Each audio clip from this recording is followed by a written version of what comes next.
Bria Hartley and the Sophie Cunningham attack. Guys, for this one here, we got to go all the way up to Connecticut. Let's get This single photograph broke the internet and exposed a rot at the very heart of the WNBA. It's not a highlight reel or a game-winning shot. It's the chilling image of a player, Bria Hartley, with a wide, mocking grin on her face, while the opponent she just took out, Sophie Cunningham, lies on the floor in agony. This one moment ignited a firestorm of outrage that the league tried and failed to ignore. It's a story of shocking disrespect, a family's fury, and a league leadership so weak it's pushed the WNBA to the brink of a full-blown catastrophe. Because this wasn't just about a dirty play, it was about the moment the mask slipped and what was revealed underneath threatens to tear the sport apart. look like more evidence is definitely coming out of the pipeline in regards to Sophie Cunningham and Bria Hartley. Now, we know there was a situation that took place in the second quarter of the game, possibly at the 8-minute, 9-second mark. That is a Bria Hartley, diving into the knees of Sophie Cunningham. Now, we know that play has since went viral, and I'm here to tell you more news is coming out in regards to Bria Hartley, and it looked like she was kind of pleased with what she done. The game clock showed just over 8 minutes left in the second quarter when the play happened. The Phoenix Mercury were facing the Connecticut Sun in a seemingly routine matchup. To the casual viewer, it was just another possession in a long season. Sophie Cunningham, a tough and vital player for Phoenix, was working hard off the ball, fighting to get into position in that fraction of a second. As the rhythm of the game flowed, Bria Hartley of the Sun made a decision that had nothing to do with basketball.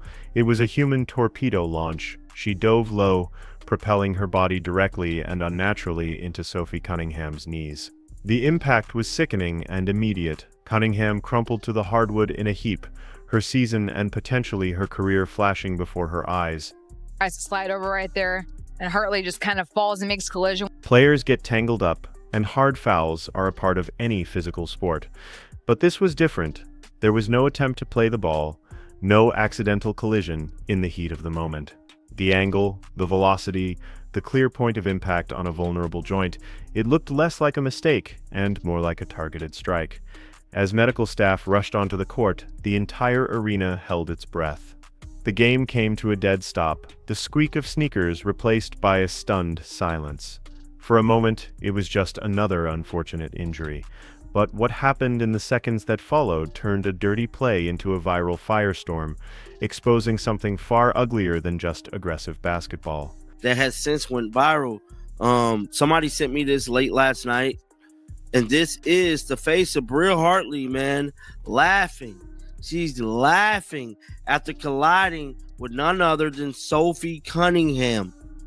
Evil, vicious, malicious. Just my goodness, bro. While Sophie Cunningham clutched her knee in visible pain, the cameras panned across the court and found Bria Hartley. She wasn't showing concern. She wasn't displaying even a flicker of sportsmanship. She was laughing. A wide, mocking grin spread across her face as she celebrated with her teammates. It wasn't a nervous laugh or a sign of relief. It looked like pure, unadulterated satisfaction. Then the photo hit the internet, and it was over. That single still frame told a story more powerful than any replay ever could. On one side of the image, a player in agony, her face contorted in pain. On the other, her aggressor, smiling as if she just won the championship. Oh, and Cunningham is down. My goodness. The reaction from fans was instantaneous and brutal. Words like evil, vicious, and malicious flooded social media timelines. This wasn't just a hard foul anymore. It was a brazen act of cruelty that felt deeply personal and disturbing. It was the kind of moment that forces you to question the character of a professional athlete and the integrity of the sport they represent. The image became a digital stain, a permanent record of a moment where basic humanity was completely absent from the court. It was no longer about a basketball play. It was about the shocking glee one person could take in another's suffering. And while the internet was exploding, the league responsible for it all chose the worst possible respondent. As the league remained bafflingly silent, Sophie Cunningham's family refused to. They were not bound by team PR or league rules. They were a family watching their loved one get hurt and then publicly mocked for it. Her mother and sister took to Twitter, their words dripping with the raw, unfiltered fury that only family can feel. They called Bria Hartley a disgrace and a reckless player, leveling the explosive accusation that she had a track record of this exact kind of behavior at every stop in her career. Their pain was palpable, and their words cut through the noise of sports commentary like a knife. Then, in a quiet but powerful move, Sophie retweeted their statements. She didn't need to write a single word herself.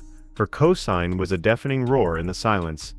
It was a confirmation that her family was speaking her truth, a modern form of protest against a league that had abandoned her. This brought an intensely human element to the controversy. It was no longer just about a foul in a game. It was about a daughter, a sister, and the family that felt helpless and enraged as the institution meant to protect her did absolutely nothing. Their emotional outcry gave a voice to the thousands of fans who felt the same way, but the league's leadership still refused to listen. The family's accusations opened the floodgates. Fans transformed into investigative journalists, digging through archives, pulling up receipts, and pointing to what they called a clear and disturbing pattern of reckless play from Hartley throughout her career. This wasn't an isolated incident. It was just the latest chapter in a story the league had willingly ignored for years. The WNBA's failure to discipline Hartley was now reframed as a chronic, systemic problem. This culture of leniency has created a dangerous on-court environment, one where aggression is rewarded and player safety is an afterthought. This permissive atmosphere has consequences that ripple across the entire league. The hypocrisy became the central theme of the outrage. The WNBA, under Commissioner Kathy Engelbert, is notoriously quick to fine players thousands of dollars for daring to criticize a referee's bad call or for speaking out of turn. Yet, when faced with a play that could have ended a career, followed by a shocking display of mockery, the league office did nothing. This deafening silence exposed a broken set of priorities. It sent a clear and terrifying message to every player: your bodies are less important than our officials' feelings.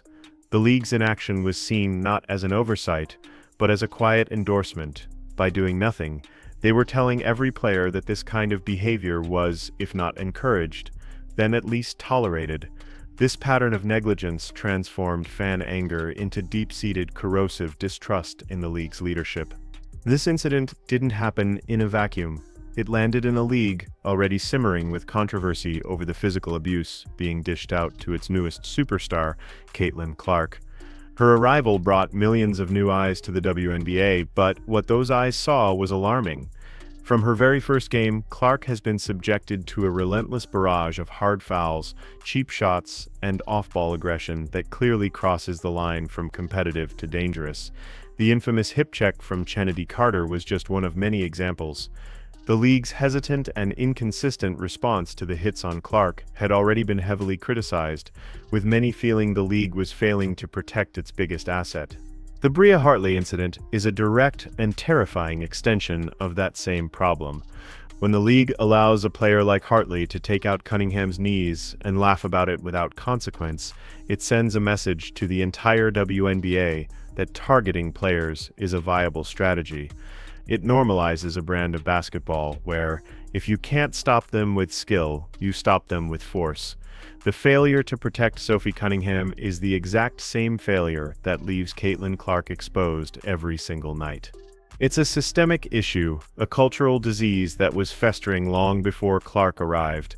Now the millions of new fans she brought to the sport are getting a front-row seat to a league that seems unable or unwilling to keep its own players safe. For years, the WNBA has carefully cultivated its brand. It promotes itself as a sisterhood, a progressive league where players are united, supportive, and family. They sell slogans about empowerment and community. But the image of Bria Hartley laughing over a fallen Sophie Cunningham shattered that marketing facade into a million pieces.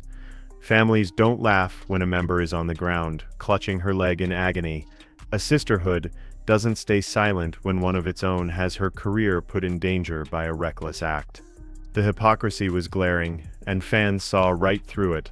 This incident exposed the deep chasm between the WNBA's branding and its on-court reality. The league that preaches unity and respect allowed one of its players to be dehumanized on the court with zero repercussions. It made the sisterhood slogan feel like a hollow marketing ploy, a convenient narrative to sell tickets and merchandise, but not a value the league was willing to enforce when it truly mattered. This sense of betrayal fueled the fan outrage even further. It wasn't just about a missed call or a dirty play anymore. It was about a league that was pretending to be something it clearly wasn't. The mask was off, and what lay beneath was a far more cynical and dangerous reality. The league's inability to police itself soon threatened to spiral into a crisis far beyond the world of sports. When a story gets this big, it breaks out of the sports bubble, and that's when things get truly dangerous for a league's reputation. Respected sports commentator Stephen A. Smith dropped a bombshell when he openly speculated that if the WNBA didn't start protecting its players, particularly a generational superstar like Caitlin Clark, it could attract the attention of a political lightning rod like Donald Trump. Suddenly, this wasn't just about fouls and fines anymore. It was about a potential political powder keg. The idea of a former president threatening federal investigations or turning the WNBA's internal problems into a centerpiece of a national culture war is a nightmare scenario for any sports league. It would transform a sports issue into a political firestorm, dragging the WNBA into debates on race, gender, and politics, bringing a level of scrutiny and division the league is completely unprepared to handle. And the most damning part, it would all be a self-inflicted wound. The league's own inaction and failure to lead created the vacuum that political opportunism thrives in. By refusing to handle their own business, they were practically inviting outsiders to do it for them, risking a circus that could overshadow the sport for years to come. Now, the WNBA stands at a crossroads, with its credibility and future hanging by a thread. This story is no longer just about Bria Hartley's laugh or Sophie Cunningham's knee. It's about a league that appears to value its carefully crafted image far more than the health and safety of its athletes. It's about a commissioner who remained silent while her players were put in harm's way. It's about a broken system that punishes words more harshly than actions that can end careers. The viral photo of Hartley's smirk wasn't just a picture of one player's shocking lack of sportsmanship. It became a defining image of the league itself, smiling and indifferent while its foundation crumbles from within. The fans are watching, the players are watching, and the rest of the world is now watching too. The question is no longer if the WNBA will eventually be forced to act, but whether it's already too late. Have they allowed this culture of aggression to fester for so long that the soul of the game itself has been corrupted beyond repair? Has the sisterhood myth been so thoroughly exposed that it can never be rebuilt? The league wanted more attention, and now it has it for all the wrong reasons. And it all started with one dirty play and one chilling, unforgettable smile.